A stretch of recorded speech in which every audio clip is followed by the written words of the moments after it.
ont accompagné Monseigneur Basile Mvengon dans cette procession entrecoupée de chants religieux et de prières suivis d'une longue suite de personnes.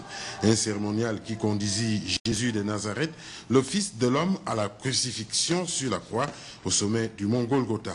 De nombreuses étapes, soit 14 stations, environ 1 kilomètre, décrivant cette circonstance racontée par les Saintes Écritures, ont été marquées jusqu'à la cathédrale Sainte-Marie, où une messe a été dite précédant celle plus grande de minuit.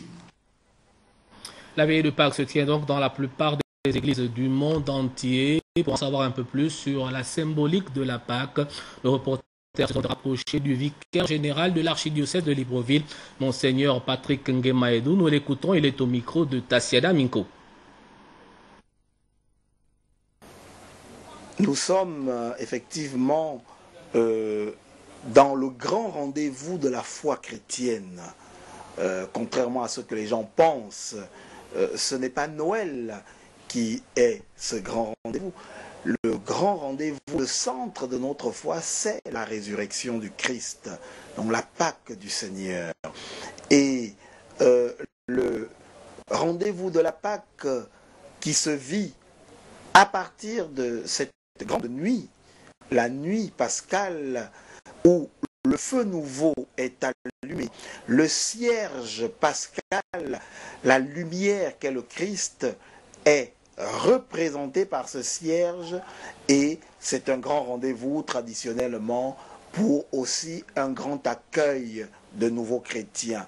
Donc, après avoir vécu un temps de carême, après avoir vécu une longue marche, le peuple qui marchait dans la longue nuit a vu se lever cette lumière. Et donc, 40 jours après, nous voici dans ce grand rendez-vous de la nuit pascale pour vivre avec ce Jésus mort et ressuscité.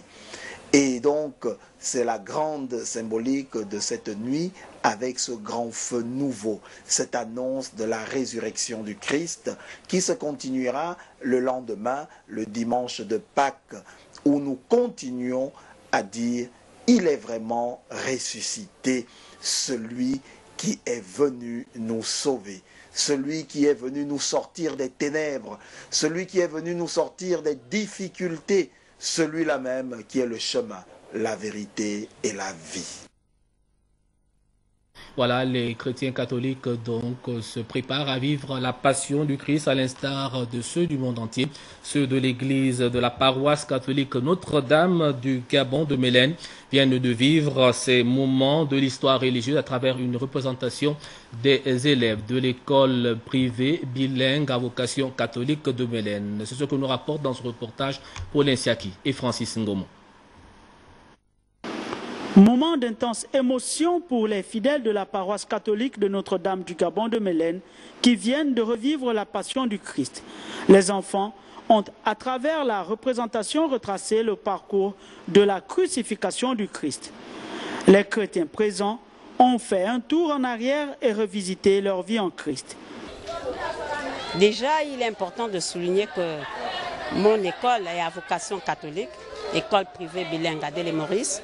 C'est à ce titre que nous avons répondu favorablement à l'appel du curé de la paroisse Notre-Dame du Gabon pour jouer la passion du Christ. Le choix porté sur cet établissement pour retracer les moments importants de la vie du Christ qui a permis à l'humanité de se libérer du péché n'a pas été fortuit.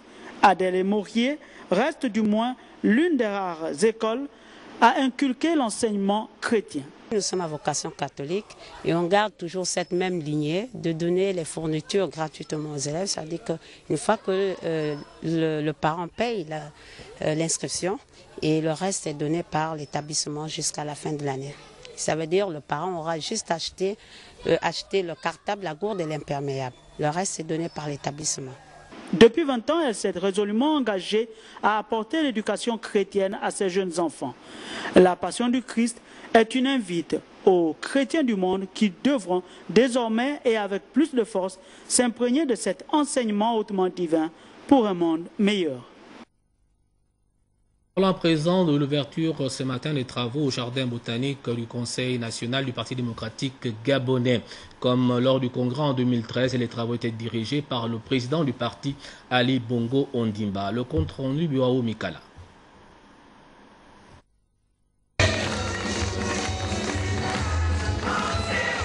Après la célébration de son 46e anniversaire, le Parti démocratique gabonais organise son premier conseil national dont les travaux sont présidés par le président du parti pour évaluer le chemin parcouru depuis l'accession à la magistrature suprême d'Ali Bongo Ondimba.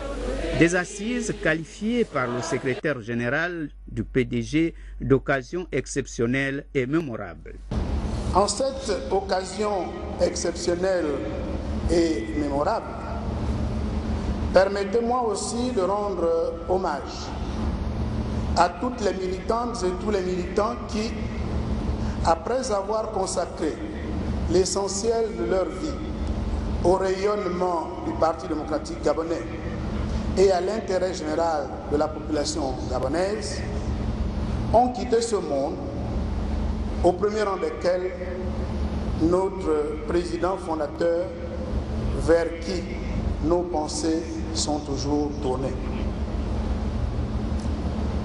Ma reconnaissance va également à ceux très nombreux qui vivent dans l'ombre, dont l'action a permis de faire du PDG le plus grand parti de notre histoire et grâce auquel le Gabon est devenu une grande nation.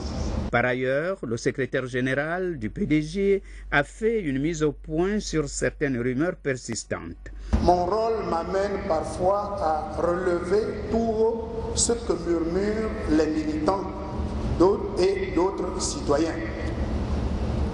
La rumeur et l'intoxication de la presse instrumentalisée deviennent des fléaux aux conséquences incommensurables. Ce sont des ferments de frustration et de la haine. Les commanditaires et leurs lampistes voudraient-ils nous conduire vers des drames ayant sévi sous d'autres cieux, comme là nous venait le distingué camarade président il y a quelques jours, qu'ils ne s'y prendraient pas autrement? Se rendent-ils que consciemment ou sans le vouloir, ils font courir le risque de diviser les Gabonais et d'affaiblir le pouvoir? S'en rendent-ils compte? Autre temps fort de ces travaux, l'invitation du président Ali Bongo Ondimba aux militantes et militants de saluer la mémoire de feu président Omar Bongo Ondimba et l'œuvre accomplie en prélude au 5e anniversaire de son décès survenu en juin 2009. Premier conseil national du Parti démocratique gabonais, plusieurs allocutions ont donc ponctué l'événement à l'instar du secrétaire général du parti Faustin Bokobi. Pour sa part, le président du parti Ali Bongo Ondimba a réitéré son ambition pour le parti au pouvoir et la nation gabonaise. Bienvenue Miko Barthelbois, Louis Bestar Lediongo. 19 avril 2014, dans la ferveur militante, le distingué président du Parti démocratique gabonais fait son entrée au jardin botanique. Le premier conseil national du parti, cher à Omar Bongo Ondimba, tient ses assises. L'instance propre à l'élite dirigeante du parti ici est réunie. Pour tous aujourd'hui, l'heure est au bilan. Il faut évaluer le chemin parcouru depuis le 16 octobre 2009. C'est parce que nous ne communiquons pas assez sur nos réussites que nous laissons certains esprits malveillants les dépeindre en échec. C'est parce que nous n'expliquons pas suffisamment notre démarche et notre ambition que nous laissons le champ libre à ceux qui n'ont que le mensonge, la calomnie et la haine de l'autre comme projet pour le Gabon. Le dessein machiavélique qui guide leur être profond, c'est de voir notre pays s'embraser. Mais qui ne s'y trompe pas. Je ne laisserai pas faire. Vous ne le laisserez pas faire. Le peuple gabonais tout entier ne les laissera pas faire. Le PDG a donc la lourde responsabilité de veiller aux intérêts du peuple gabonais pour la réalisation de ses ambitions futures. Nous ne pouvons plus être à la remorque des rumeurs, calomnies, médisances qui nous détournent de l'essentiel. Nous ne pouvons plus laisser ceux qui n'ont rien fait, rien prouvé, venir s'ériger en donneurs de leçons et en procureurs de nos réalisations. Loin des discours alarmistes de certains anciens militants du parti, l'enjeu véritable de l'action du président Ali Bongo Ondimba et du Parti démocratique gabonais reste le plan stratégique Gabon émergent. De quoi avons-nous peur? De qui avons-nous peur? De quoi vous cachez-vous? Nous n'avons pas à nous émouvoir sur le bilan de notre action depuis 4 ans. Bien au contraire. Les données statistiques les plus objectives réalisées par les institutions internationales et organismes les plus respectés, ces mêmes organismes que l'on cite lorsqu'ils ont des remarques négatives vis-à-vis de notre pays, ces mêmes organismes les plus respectés prouvent que nous avons de réels motifs de satisfaction et de fierté quant aux résultats obtenus à mi-parcours. Les assises du jardin botanique s'inscrivent bien dans le renouvellement de la pratique politique et le raffermissement de l'engagement militant au sein du PDG. Les différents exposés d'experts ici ont permis à chacun de se faire une idée claire et précise nationale d'investissement humain et des réponses concrètes à apporter aux attentes nombreuses des populations. La suite du journal avec ce communiqué de la primature. Monsieur le Premier ministre, chef du gouvernement, professeur Daniel Ona-Ondo, convoque les personnalités suivantes à une importante réunion qui se déroulera dans la salle du Conseil interministériel le lundi 21 avril 2014 à 9h. Ministre de la Prévoyance sociale et de la solidarité nationale. Ministre de l'Enseignement supérieur et de la Recherche scientifique. Ministre de l'Éducation nationale et de l'Enseignement technique et professionnel. Ministre de l'Agriculture, de l'Élevage, de la Pêche et de la Sécurité alimentaire. Ministre des Relations avec les institutions constitutionnelles, porte-parole du gouvernement. Ministre du Commerce, des petites et moyennes entreprises, de l'artisanat et du développement des services. Ministre de la Santé. Ministre de la Promotion des investissements, des infrastructures, de l'habitat et de l'aménagement du territoire. Ministre de l'Économie et de la Prospective. Ministre de l'Intérieur, de la Sécurité publique, de l'immigration et de la décentralisation. Ministre du Budget et des comptes publics. Ministre de l'Énergie et des ressources hydrauliques. Ministre du Travail, de l'Emploi et de la formation professionnelle. Ministre délégué. Ministre délégué auprès du ministre de l'Intérieur, de la Sécurité publique, de l'immigration et de la décentralisation. Ministre délégué auprès du ministre des Affaires étrangères, de la francophonie et de l'intégration régionale. Ministre délégué auprès du ministre de la Prévoyance sociale et de la solidarité nationale. Ministre délégué auprès du ministre de l'économie et de la prospective. Secrétaire général du gouvernement. Directeur général de la CNAMGS. Directeur général de la FNAS. Directeur général du budget. Directeur général de la santé. La présence de toutes les personnes concernées est strictement obligatoire. Fait à Libreville le 19 avril 2014, le Premier ministre, chef du gouvernement, le professeur Daniel Ona-Ondo. Et puis je vous le disais au sommaire de cette édition d'information, RTL Gabon à l'heure de la 3G, le lancement de l'événement a vu la présence du Premier ministre, chef du gouvernement, le professeur Daniel Ona-Ondo. Yannick Menga, Marie-Lise Mengue, Le Point. La 3G, technologie de 3e génération cellulaire, est désormais à la portée des citoyens gabonais. C'est l'innovation de service proposée par RTL Gabon. La mise en œuvre de cette technologie permettra de satisfaire de façon efficace une multitude d'entreprises, d'administrations, d'organismes ou de particuliers, dont les besoins en connectivité et en mobilité sont de plus en plus nombreux, pressants et complexes. Les innovations technologiques peuvent transformer et améliorer les conditions de vie des populations. C'est le cas avec les technologies de l'information et de la communication et le large bande.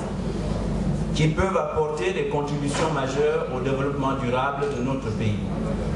À cet égard, le lancement de la technologie 3G+, que nous célébrons ce soir, est un motif de satisfaction au regard de l'impact positif que suggèrent les nombreuses applications qui seront générées par celle-ci. Je forme le vœu qu'Airtel Gabon puisse faire bénéficier des avantages de la 3G à chacun de ses clients sur l'ensemble du territoire. C'est un enjeu de taille et Airtel, comme vous venez de le suivre, a fait la promesse de tenir ce pari. Offrant 9 types de forfaits pour les particuliers, 2 pour les entreprises, ainsi qu'une gamme diversifiée de téléphones compatibles 3G dans une tranche de prix à la portée de toutes les bourses. La première phase de mise en œuvre de la 3G concerne uniquement Libreville, du centre-ville à Angonje Stade. La seconde phase, dans 3 mois, sera dédiée à la couverture de Libreville Sud, qui s'étend du centre-ville au PK12, y compris la commune d'Ovendo. La troisième phase concerne Port-Gentil. La quatrième phase, quant à elle, étendra la technologie 3G sur l'ensemble des capitales provinciales du pays et se fera d'ici la fin de l'année 2014. Airtel Gabon marque par ce lancement de nouvelles technologies de téléphonie mobile un grand pas pour la nation vers le numérique. Un invité dans cette édition d'information, nous recevons M. Antoine Pamboro, directeur général d'Airtel Gabon. M. Pamboro, bonsoir. Bonsoir. Nous venons de suivre donc sur le petit écran, Airtel est à l'heure de la 3G. M. Pamboro, en français facile, qu'est-ce que la 3G? Oui, je dirais tout d'abord qu'hier, le secteur des télécommunications de façon générale et Airtel Gabon en particulier a franchi une étape importante dans le développement des télécommunications et en fournissant la technologie 3G qui, en langage facile, permettra en réalité aux clients de naviguer, d'accéder à Internet à des vitesses plus importantes que permettent aujourd'hui la technologie que nous appelons 2G. C'est déjà un avantage. Alors, quels sont les autres avantages qu'offre évidemment la 3G?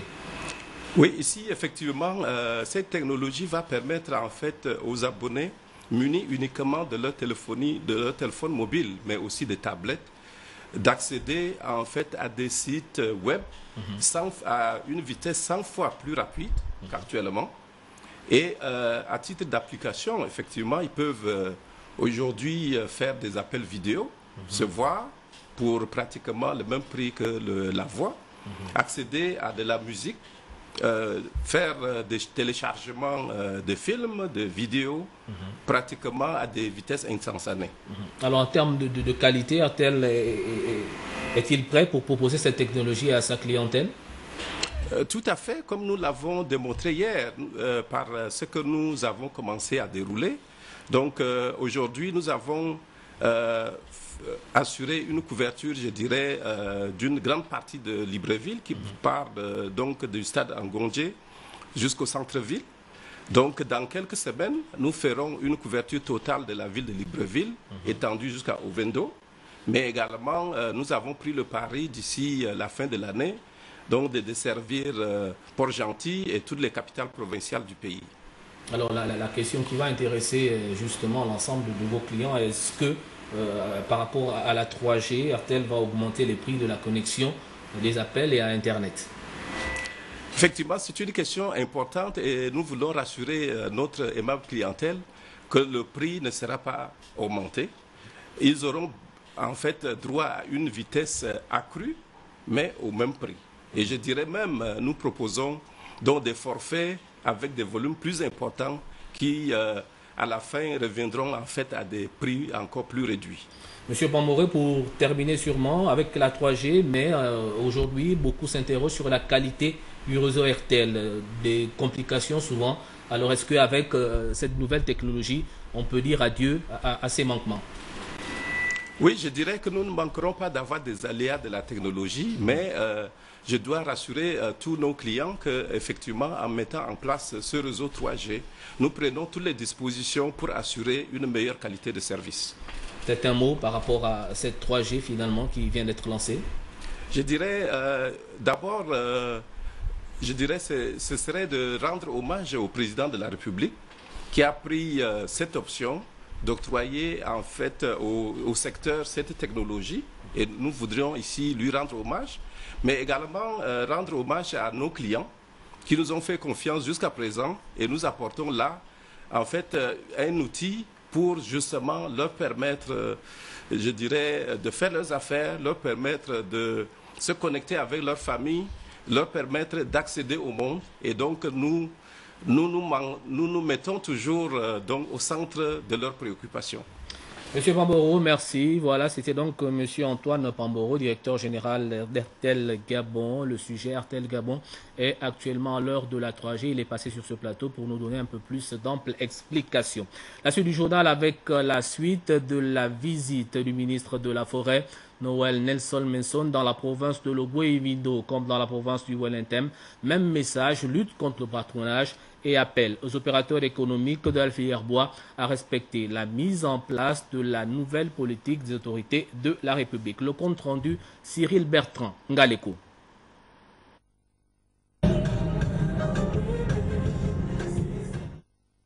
Après le Wellington, cap sur le Logoué-Vindo où Nelson Menson, accompagné de sa délégation et des autorités administratives de la province, sont reçus à Rainforest Management pour une visite des lieux où les travailleurs malaisiens sont à pied d'œuvre. L'échange avec les travailleurs gabonais de la dite société a amené le premier forestier au Gabon à les inciter à travailler davantage pour le bien-être de leur famille, partant du développement du pays. Le séjour dans la capitale ogivine a donné lieu aux échanges avec l'administration provinciale où Nelson Menson a interpellé les uns et les autres sur les conflits bureaucratiques avant d'embrayer avec les opérateurs économiques de la filière bois qui ont trouvé louable l'initiative du ministre de la Forêt. Monsieur le ministre a fait un résumé des problèmes de la filière, des problèmes de la région de Makoukou pour nous opérateurs économiques. Il a fait une amorce de solutions et on va s'atteler avec lui et ses services comme il a demandé pour qu'on puisse mettre en œuvre ces solutions et avoir le partenariat gagnant-gagnant avec le Gabon. Si les opérateurs économiques de la filière bois louent l'action de la tutelle, les populations quant à elles ne se feront pas prier par les éléphants lorsque ces derniers venaient à nouveau à détruire leurs plantations. Les éléphants sont mieux protégés que les hommes. C'est ce que nous trouvons. Nous demandons qu'on nous autorise à tuer les éléphants. On ne peut pas tuer 10 du coup. Et s'il y a un éléphant qui dévore la plantation, on la bat. Face à cette situation, Nelson Menson rassure. Nous cherchons des solutions. Nous essayons de trouver des solutions rapides, mais des solutions durables aussi à ce problème qui est un problème absolument important et préoccupant pour les populations. Et encourage plus les opérateurs à œuvrer dans du social. Nous allons encourager les opérateurs de la filière bois à appuyer la politique, les instructions du chef de l'État dans le nouveau pacte social l'accent est mis sur la lutte contre la pauvreté. Tout comme dans le Wellington, dans le Logoué-Vindo, Nelson Menson a appelé toutes les administrations et populations à collaborer pour lutter efficacement contre le braconnage et l'exploitation illicite des produits forestiers. À Port-Gentil, dans la province de Logoué-Maritime, on parle encore et toujours de la visite du ministre des Transports dans la capitale économique du Gabon, Paulette Mongo-Mowon. Après l'office, Poera du Gabon a également visité les installations de la CNII et du Conseil gabonais des chargeurs. Juste après, elle a eu une séance de travail avec les délégués provinciaux du ministère des Transports. Patrick Sibangoy, Victor Mundunga, envoyé spécial. Après l'office de port ERAD du Gabon, la compagnie nationale de navigation intérieure et internationale a reçu la visite du ministre des Transports. Comme elle a fait lors de la précédente étape, la ministre Paulette Mongo-Mowon est allée apprendre et comprendre dans les moindres détails le mode de fonctionnement de la CNI en pleine modernisation grâce à un programme mis en exécution par le directeur général François Yabi. La CNI assure le transport maritime des passagers, du fret et des agrégats. C'est vrai que nous avons fait du travail, mais c'est comme au rugby, il faut transformer l'essai. Transformer l'essai, c'est rendre, comme je l'ai dit tout à l'heure, le processus irréversible. à travers la modernisation de notre gouvernance, à travers la modernisation de notre outil de travail. Le ministre a visité ce qui est visible aujourd'hui, mais ce qui ne l'est pas, c'est tout le travail qui est fait en sous-main et qui va aboutir d'ici le mois d'août à la mise en œuvre complète de la feuille de route qui avait été adoptée par le conseil d'administration lors de l'Assemblée générale de création de l'entreprise. Nous sommes donc sur la bonne voie, mais il ne faut pas trop chanter. La recherche d'efficacité et d'une offre de qualité de service soutenue par le nouveau ministre des Transports, Mengemo Wono, vient de faire recette avec l'organisation ici à Port-Gentil, avec succès d'une formation de renforcement des capacités de 21 personnels navigants de la CNI en sécurité maritime. Une semaine durant, ils ont reçu des rudiments susceptibles d'améliorer leur savoir-faire. Le directeur général adjoint de la CNI, Gabriel Akwango, a présidé la cérémonie en présence des représentants locaux de la compagnie. Une formation qui intervient au moment où la CNI se repositionne dans les eaux gabonaises avec maintenant 7 navires, dont 2 catamarans rapides, la Pomandé et le Ntchengue, ainsi que le Setekama, le Gamba, le Boué, le Ndindi et le Georges Rawiri pour desservir Port-Gentil, Libreville, Gamba, Lambaréné, Omboué, Gamba, Mayumba et bientôt Douala. Toutes choses qui cadrent ici avec la vision du ministre des Transports qui s'est également rendu au Conseil gabonais des chargeurs, le CGC, un autre établissement public sous tutelle qui emploie 40 personnes à Port-Gentil reparties dans les divisions trafic, assistance aux chargeurs et comptabilité. La représentation du CGC de l'Ogooué maritime assure le prolongement de la mission de la direction générale que manage Liliane Nadej Ngari. Avant de quitter Port-Gentil, le ministre des Transports a visité les installations aéroportuaires de la capitale économique en construction en dépit de quelques obstacles rencontrés. La séance de travail qui a réuni au gouvernorat Madame Paulette Mengemo Wono et le personnel de l'inspection provinciale des transports terrestres lui a permis de se faire une idée du fonctionnement de ces services et surtout des attentes de ce personnel qui aspire aux meilleures conditions de vie.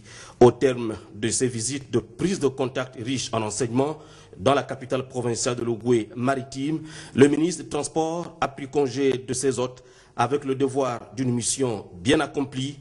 Le membre du gouvernement a été salué à son départ par le gouverneur Martin Bogi-Kouma, le maire de Port-Gentil Bernard Aperanou et plusieurs responsables administratifs locaux et ceux venus de Libreville. Occasion faisant larron, le gouverneur de la capitale économique du Gabon, Martin Bogi-Kouma, a profité de cette visite du ministre des Transports à Port-Gentil pour rappeler alors les opérateurs économiques exerçant dans le domaine des transports, ceux-là qui foulent les règles établies au pied. Le compte rendu, Patrick Simangoy, Victor Mundunga. Port-Gentil, deuxième ville du pays, est la capitale économique, capitale provinciale de l'Ogooué maritime où vivent des milliers d'habitants dans la cohésion et la solidarité des valeurs qui fondent la République gabonaise. Les autorités nommées par le président de la République assurent le prolongement des décisions du sommet de l'État et donc régulent le fonctionnement de la vie de la nation. Seulement voilà, dans cette cité stratégique de notre pays, il existe encore des usagers, des opérateurs économiques qui n'ont pas encore compris que le pays a changé. Ils foulent au pied chaque jour les règles établies sans être inquiétés. L'autorité provinciale, dépositaire légale du pouvoir central, dit non à ces agissements d'un autre âge. Malgré les séances de travail, de sensibilisation. Bonjour.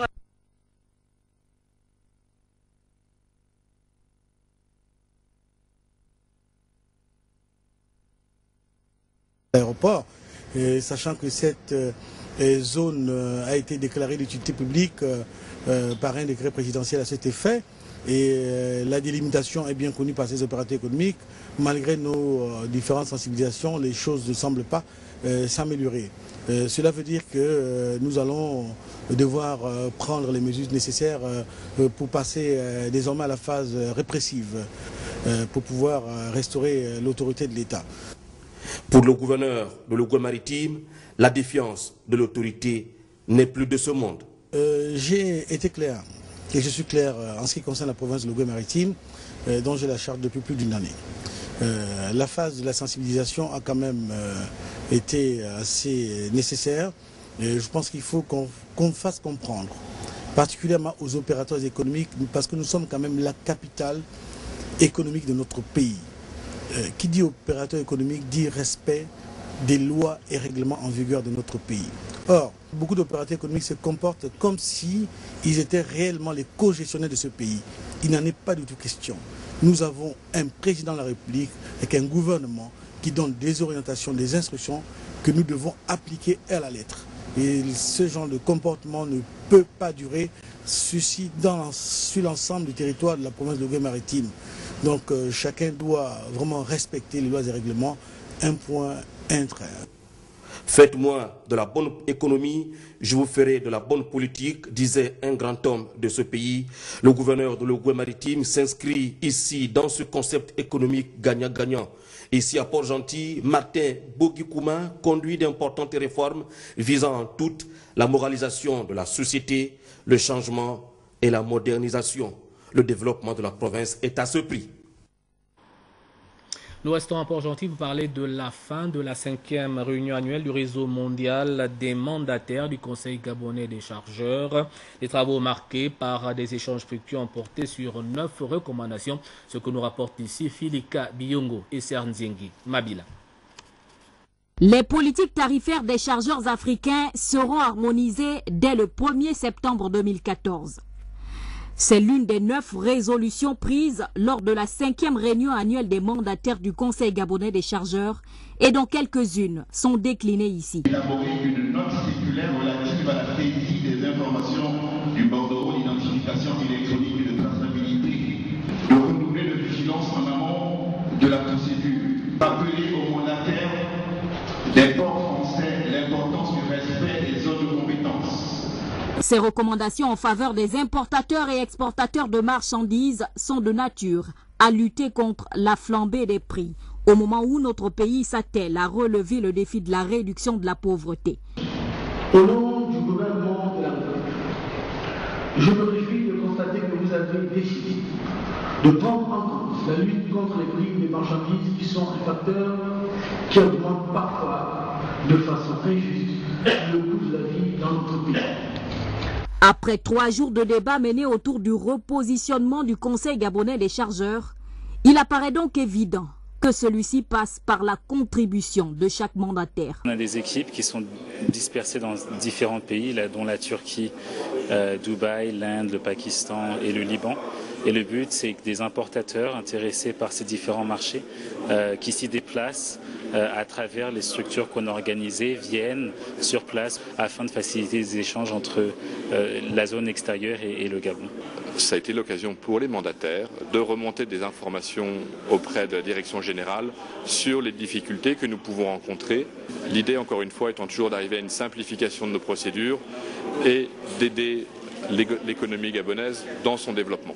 Améliorer la qualité du trafic maritime international afin d'inscrire résolument l'action du Conseil gabonais des chargeurs dans l'optique du développement du Gabon, c'est bien là le but que s'est fixé le CGC.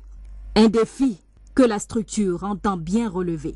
Nous sommes obligés aujourd'hui de pouvoir suivre, de pouvoir exécuter, prendre en considération ces recommandations si on veut donner un sens, si on veut faire évoluer le CGC. Le CGC devient un grand conseil des chargeurs en Afrique. Prochaine destination, Dubaï, où les experts du domaine du transport du fret poseront en avril 2015 leurs valises pour la 6e rencontre annuelle. Voilà, puis je vous le disais en titre, Tchibanga-Mayumba, désormais accessible par les usagers de la route. Le pont sur la Bagno est donc accessible. L'entreprise Sericom qui procède donc au dernier réglage en attendant l'inauguration officielle de cet ouvrage. Le compte rendu, Cédric Mouélé Malonga, Félix Modibangoui. Voici le pont sur la Bagno. Cette célèbre lagune longtemps traversée à l'aide d'un bac ou d'une pirogue pour se rendre dans la ville de Mayumba. L'adjudicataire Sericom Gabon l'a réalisé dans le strict respect du cahier des charges. Aujourd'hui, je suis là parce que c'est le jour J. Ça signifie que pour nous, le pont est terminé, mis en circulation, à part des petites bricoles de finition que nous sommes en train d'être fait. On peut dire que nos contrats étaient appliqués à la lettre. Le pont il doit être fini en décembre, on le finit aujourd'hui, qui peut être, il sera réceptionné en mai et inauguré à une date ultérieure. Ici, l'ouvrage solide, long de plus de 520 mètres, est déjà ouvert à la circulation, mais uniquement pour les véhicules et les ouvriers de l'entreprise, en attendant sa livraison officielle. Je n'ai qu'à me féliciter du travail qui a été exécuté par M. Santullo. C'est un travail monstre, comme vous venez de voir. L'infrastructure, c'est quelque chose de très important pour la population. Donc, je n'ai qu'à me féliciter. Si le pont et l'école des officiers à Mandilou sont presque achevés, la route Chibanga-Mayumba, elle, piétine. Jusqu'ici, les travaux de terrassement ne sont qu'au kilomètre 60 et le bitume sur environ 40 km. L'entreprise se défend. Chibanga-Mayumba, la route, on a du retard, mais que ce n'est pas de notre faute. Si le gouvernement avait payé les expropriations et jusqu'à aujourd'hui, il y a encore des tombes qui gênent le travail et des maisons qui gênent le travail. Il faut que le gouvernement bouge, pourquoi ce n'est pas notre travail, qu'il enlève ça et nous on finit. Et si tout va bien, à la fin d'année, fin décembre, mars, la route est terminée aussi. Que les officiers, c'est terminé. Hein. J'ai écrit hier au chef de l'État, envoyer une commission qui visite l'école pour voir si tout va bien et qui donne une date d'inauguration pour pouvoir faire la plaque commémorative. Ces projets de construction du pont et de la route ou même de l'école des officiers sont la matérialisation des actions de développement inscrites dans le PSGE, le plan stratégique Gabon émergent. La suite du journal avec ce communiqué, les proviseurs des lycées Jean-Baptiste Obiang-Etougué et de Djoué-Dabani rappellent aux élèves des classes terminales des 10 établissements que les épreuves écrites du bac blanc, session avril 2014, débuteront ce mardi 22 avril à 7h30 au lycée Jean-Baptiste Obiang-Etougué. À cet effet, chaque candidat est prié de se munir de sa carte scolaire qui conditionnera l'entrée en salle d'examen. Aucun retard ne sera toléré. Par ailleurs, il est demandé aux enseignants de bien vouloir retirer leur convocation auprès des secrétariats au plus tard le lundi 21 à 18h. Je vous le disais en ouverture, 44 tonnes d'eau minérale détruites au port d'Ovendo par l'Agassa, un conseil de l'Agence gabonaise de la sécurité alimentaire. Consommer l'eau Anza pour plus de sécurité. Ludwig Kabou. Ce sont plus de 15 000 bouteilles d'eau minérale retrouvées dans ce conteneur immatriculé TCIU 50-6402-2 qui ont été détruites par cet engin lourd destiné à la manutention des marchandises au port de Libreville. Appartenant à un opérateur économique local dont le nom n'a pas été révélé à la presse, ces 44 tonnes d'eau minérale sont sans nul doute destinées à la vente. Heureusement, l'Agence gabonaise de sécurité alimentaire, AGASA, dans le cadre de sa mission de contrôle, vient de se saisir de cette eau devenue impropre à la consommation. Nous sommes en zone portuaire et nous avons été saisis par un partenaire sur l'entreposage d'une eau achetée localement et qui est arrivée à sa date limite de consommation. Donc, nous savons qu'en technologie alimentaire, passer ces délais, une denrée alimentaire, tout comme les eaux, doivent être vouées à la destruction. Cette eau appartient à un opérateur économique de chez nous, qui a racheté avec un producteur de chez nous, mais qui n'a pas su entreposer dans de bonnes conditions. Et les délais étant arrivés, on est bien obligé de saisir et de détruire. Évaluée à plus de 15 000 bouteilles, cette eau minérale locale était destinée à la consommation avant la date du 7 juillet 2013. Cette opération de destruction vaut donc toute sa raison d'être et cadre parfaitement avec la mission principale de l'Agence gabonaise de sécurité alimentaire qui est essentiellement de prévenir, évaluer et gérer les risques sanitaires liés à la consommation. Dernier élément de cette édition d'information, on parle de la célébration différée du 46e anniversaire du Parti démocratique gabonais dans le département de la Dola, Ndende. Là-bas, le membre du comité permanent du bureau politique PDG, Fernand Manfoumbi, a parlé de l'unité au sein de cette formation politique. Le compte rendu, Rachel Moussavou, Pierre Claverella.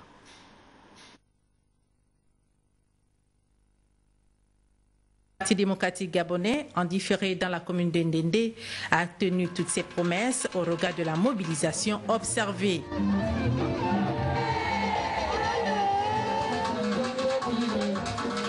Les différents intervenants ont manifesté leur gratitude envers le président Ali Bongo Ondimba pour la politique du développement qui ne cesse d'impulser à travers le Gabon et le département de la Dola en particulier, traduite par la promotion des Fernand Manfoumbi au bureau du comité permanent du PDG. Camarades membres du comité permanent, nous vous prions de trouver à travers ma voix l'expression d'une profonde reconnaissance de tous les PDGistes ici rassemblés pour le grand travail de réforme que vous ne cessez d'abattre quotidiennement, ce qui vous a d'ailleurs valu la reconnaissance du distingué camarade président Ali Bongo Ondimba. Leur soutien indéfectible au distingué camarade président Ali Bongo Ondimba, président du parti, et à son épouse, la camarade Sylvia Bongo Ondimba, président d'honneur de l'UFPDG.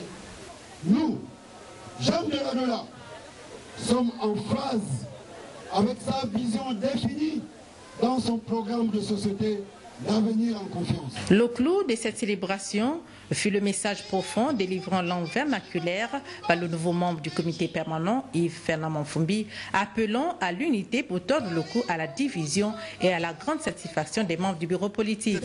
Et nous nous réjouissons de la présence d'autant de militantes et militants à l'occasion de cette manifestation. Et surtout féliciter le camarade membre du comité permanent pour l'œuvre si inlassable qu'il est en train de mener à Ndende. Et je suis sûr que demain, plus qu'à jamais, Ndende sera un fleuron. Et nous avons commémoré donc le 46e anniversaire avec une joie, dans l'unité des cœurs et dans l'unité des esprits, sous un soleil, comme on dit, à Nyangoulé, grâce donc au camarade du bureau permanent. Cette célébration s'est faite dans un esprit d'unité, de cohésion, de fidélité au président Ali Bongo Ondimba, avec en vue l'objectif de 2016. Mireille Nyangui et Emmanuel Bekoui me font dire que c'est la fin de cette édition d'information. Merci de l'avoir regardé. Prochain rendez-vous avec l'actualité demain à 9h30, 13h, Tassiana Miko. Je vous dis à demain, 20h, Inch'Allah.